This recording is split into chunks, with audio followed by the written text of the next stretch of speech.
Assalamualaikum warahmatullahi wabarakatuh. Bertemu lagi pada pembahasan seri 6, desain pembelajaran tentang mengembangkan strategi pembelajaran. Saya Ahmad Fajar Fadillah, dosen program studi teknologi pendidikan Universitas Pendidikan Indonesia.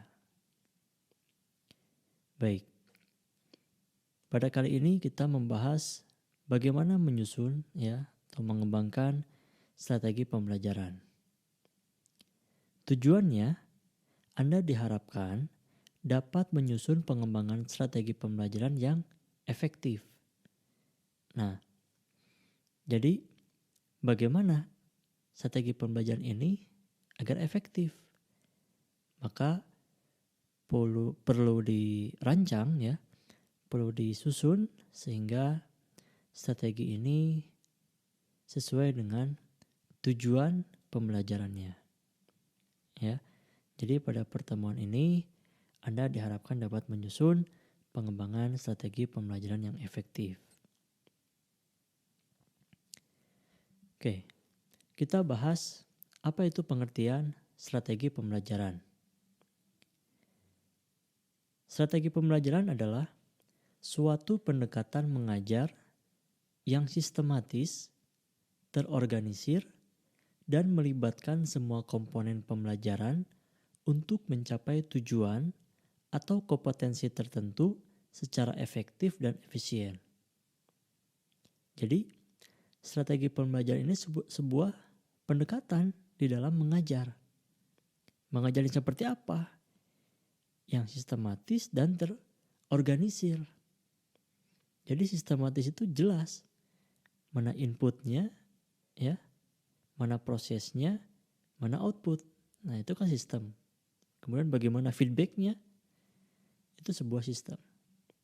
Oke. Kemudian terorganisir. Jadi dikelola dengan baik. Dan melibatkan semua komponen pembelajaran. Nah, jadi sistematis ini dari semua komponennya sistematis dan terorganisir. Baik dari segi tujuan pembelajarannya, kemudian materi pembelajarannya, metode pembelajarannya, media pembelajarannya, evaluasi pembelajarannya, ini semua disusun secara sistematis dan terorganisir. Untuk apa? Ya, untuk mencapai tujuan atau kompetensi tertentu. Ini tujuan pembelajaran. Jadi diingat bahwa kita belajar itu atau proses pembelajaran itu untuk mencapai tujuan atau kompetensi tertentu secara efektif dan efisien. Jadi pembelajaran menjadi lebih efisien artinya mampu mencapai tujuan pembelajaran dengan baik, efektif, tepat guna gitu kan, efisien, waktu yang digunakan itu cukup untuk pembelajaran. Nah, itu ya. Nah, Anda bisa mencari pengertian-pengertian lain, boleh penelusuran online boleh dari buku-buku, itu banyak sekali pengertian strategi pembelajaran. Oke. Komponen-komponen strategi pembelajaran. Nah, di sini saya akan menjelaskan apa saja komponen dalam strategi pembelajaran. Nah, komponen yang utama adanya kegiatan pembelajaran. Jadi, di dalam sebuah atau suatu strategi pembelajaran, ciri pertamanya adanya kegiatan pembelajaran. Dilihat dari mana adanya sebuah atau ada suatu kegiatan pembelajaran. Adanya pertama dari kegiatan pendahuluan. Adanya kegiatan inti. Yang ketiga adanya kegiatan penutup. Nah, itulah kegiatan pembelajaran jelas. Inputnya kegiatan pendahuluan, prosesnya kegiatan inti, outputnya kegiatan penutup. Baik, kita bahas satu persatu dari kegiatan pembelajaran ini. Yang pertama, kegiatan pendahuluan. Di dalam sebuah pendahuluan, kegiatan pendahuluan pembelajaran, itu jangan langsung kita menyampaikan sebuah materi atau langsung menyampaikan harus mengerjakan sebuah evaluasi pembelajaran, harus mengerjakan tugas gitu kan ya. Tetapi harus ada pendahuluan terlebih dahulu. Apa saja yang perlu ada di dalam sebuah kegiatan pendahuluan? Ya. Yang pertama, deskripsi.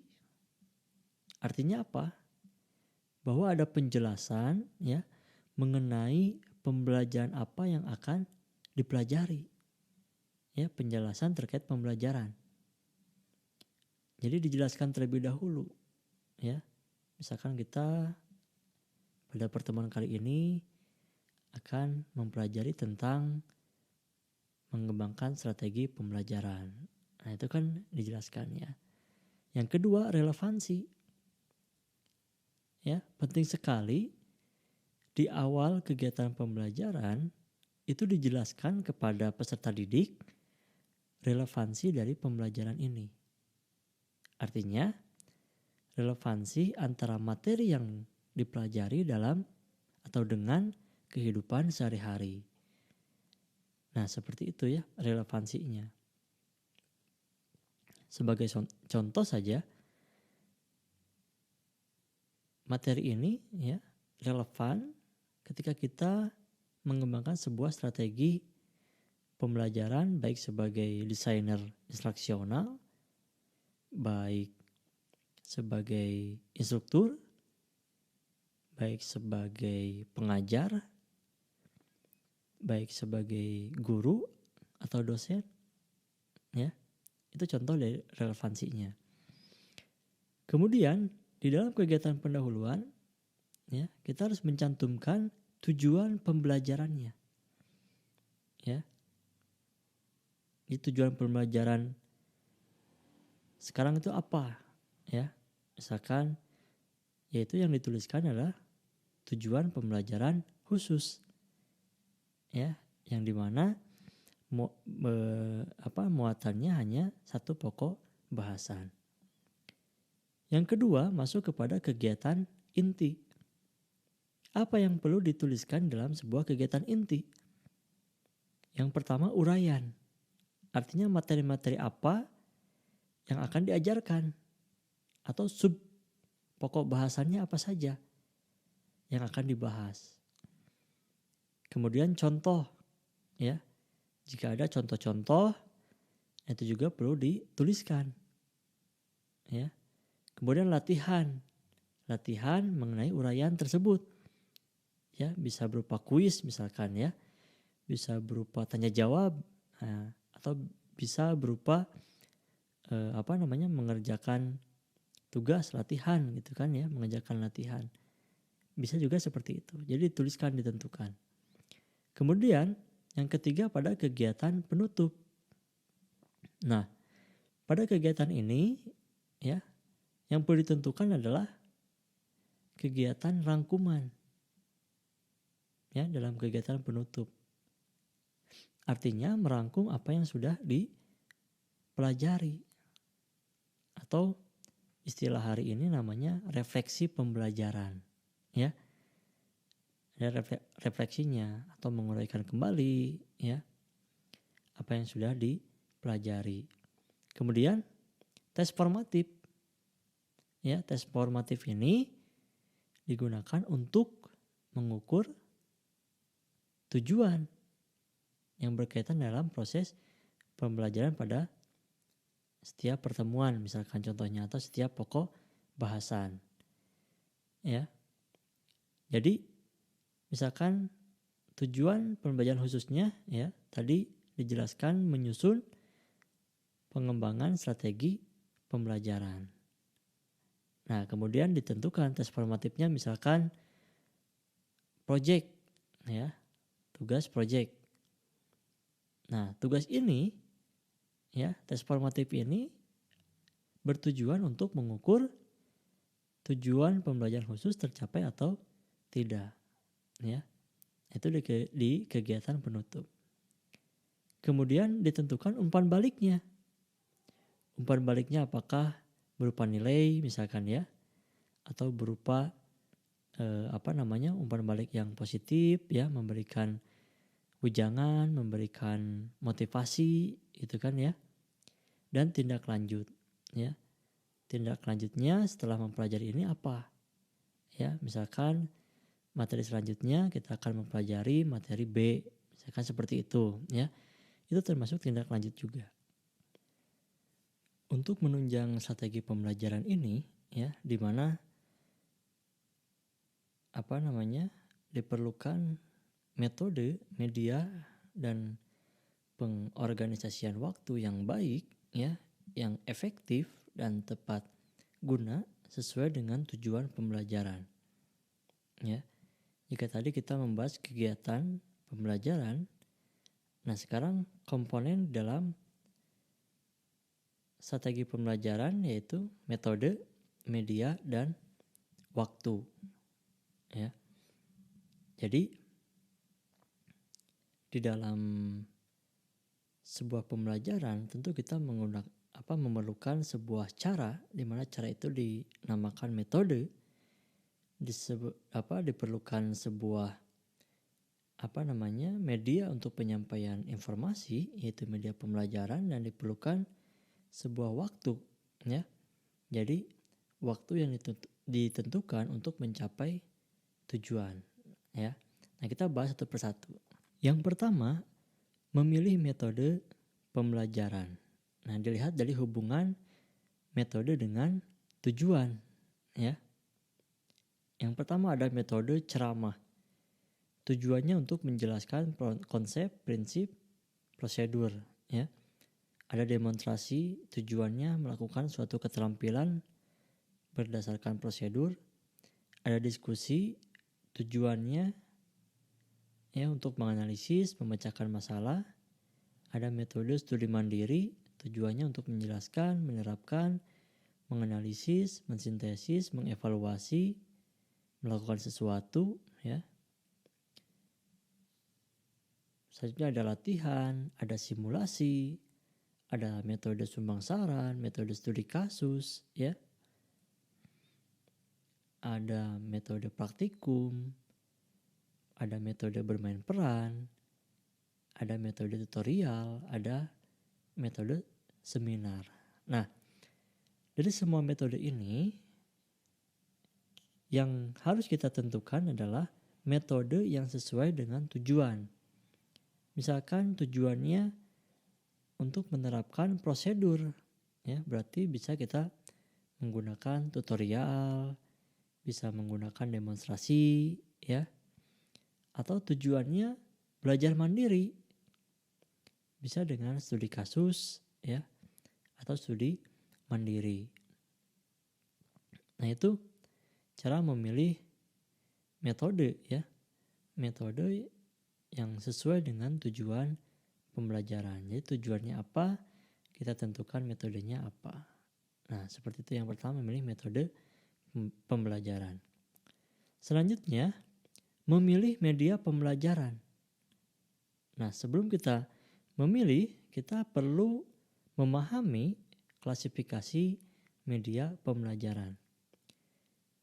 Ya, media pembelajaran diklasifikasikan ada yang by utilization ya, artinya media yang tinggal memanfaatkannya saja. Yang kedua, ada by design. Jadi media yang khusus ya, dirancang sesuai dengan kebutuhan atau tujuan. Nah, itu ya. Jadi diingat media itu ada by utilization, yaitu tinggal memanfaatkan yang sudah ada. Ada by design, yang memang didesain khusus sesuai kebutuhan atau tujuan ya. Media by utilization apa saja ya.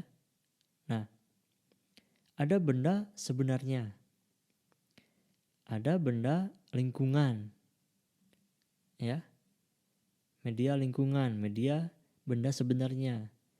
Ada media narasumber. Ada media fenomena alam. Selanjutnya ada museum, ya. Ada taman, ada candi. Nah, itu semuanya by utilization. Di mana media yang tinggal memanfaatkannya. Ya, tidak mungkin didesain gitu, kita didesain dari awal membuat Candi Borobudur di Kota Bandung misalkan, itu kan tidak seperti itu. Ya, kita harus by utilization. Selanjutnya ada klasifikasi media by design. Nah, itu apa? Ya. Untuk by design ini ya. Oke. Ada by design modul, ya, modul dirancang.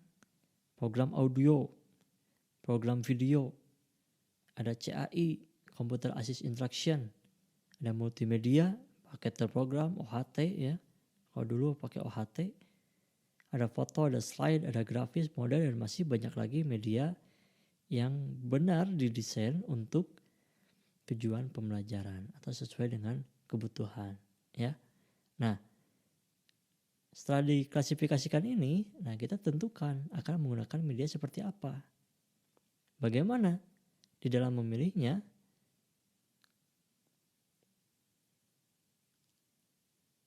Ya.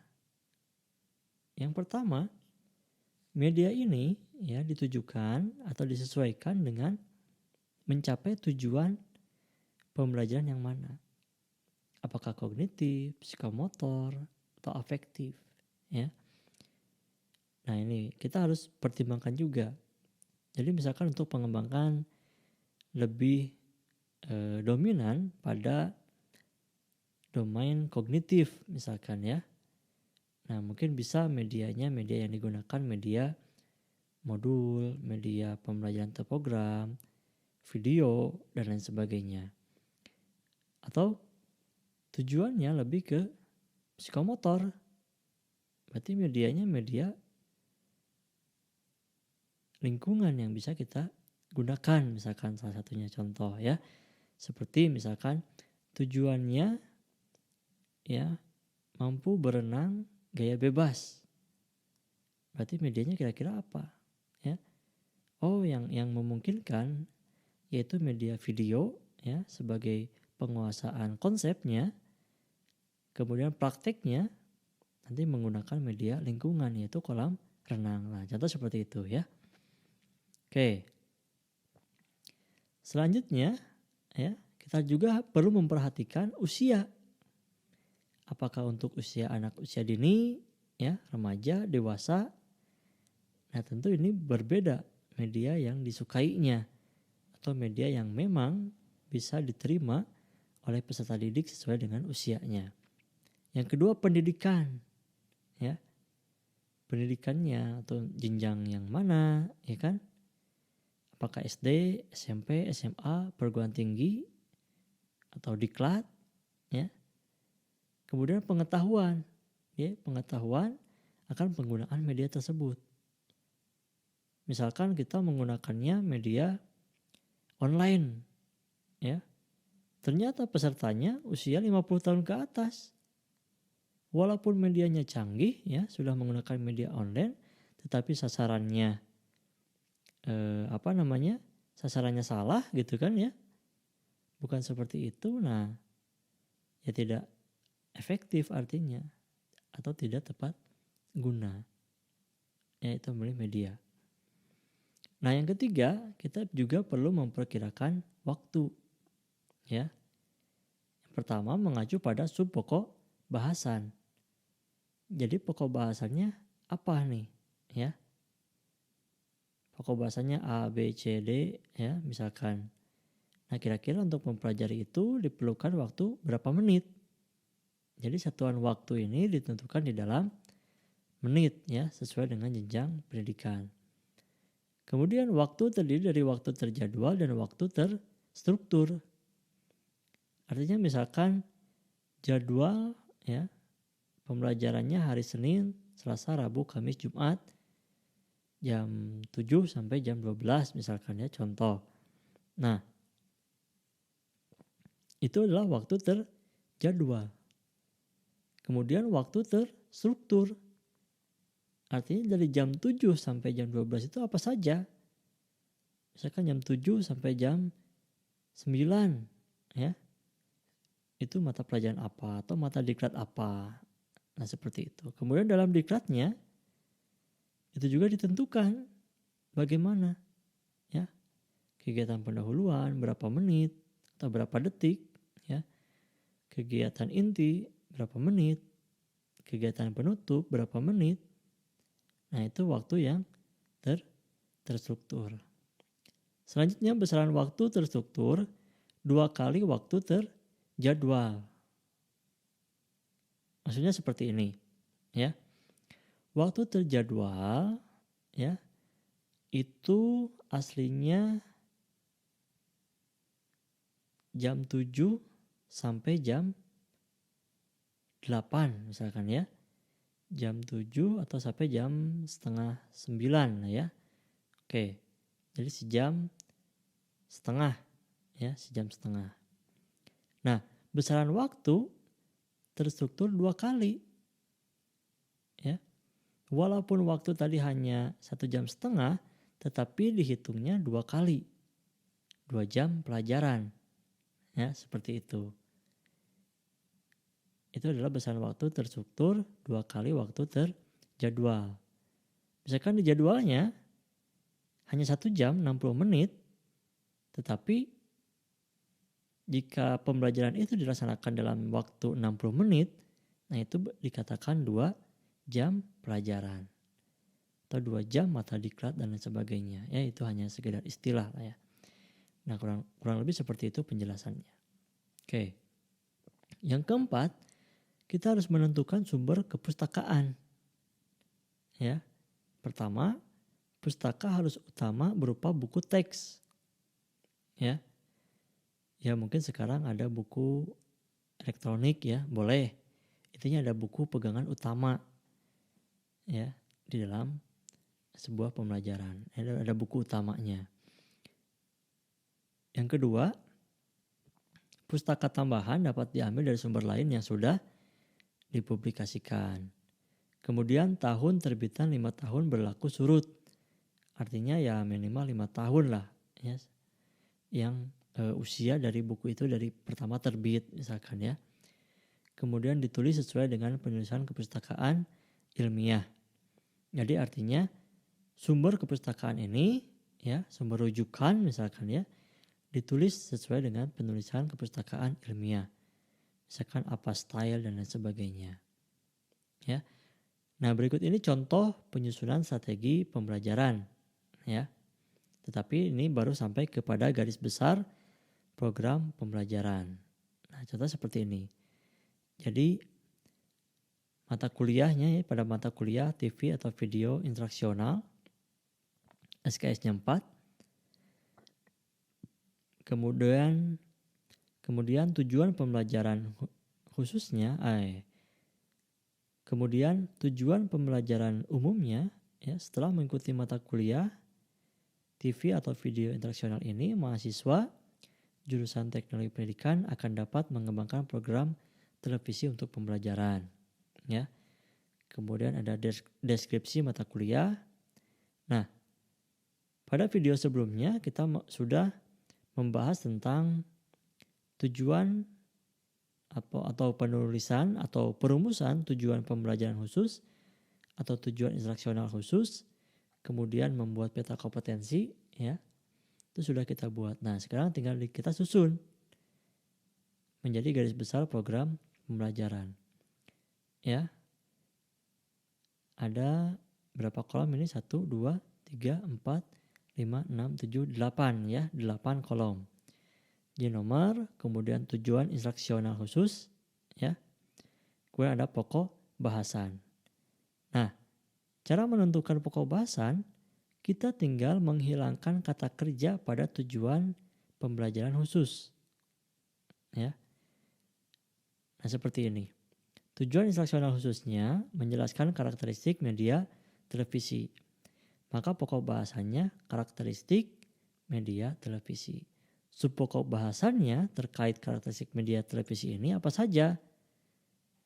Ya, misalkan sebagai media massa, sebagai media pembelajaran, kemudian karakteristik teknis media televisi. Nah, metodenya yang digunakan metode diskusi. Medianya yaitu slide presentasi ya. Media grafis ya, salah satu media grafis slide itu. Waktunya 200 menit dalam satu pokok bahasan atau dalam satu tujuan pembelajaran khusus. Nah, pustakanya misalnya pustaka berapa, 1, 2, 3 dan selanjutnya ya. Seperti itu. Oke.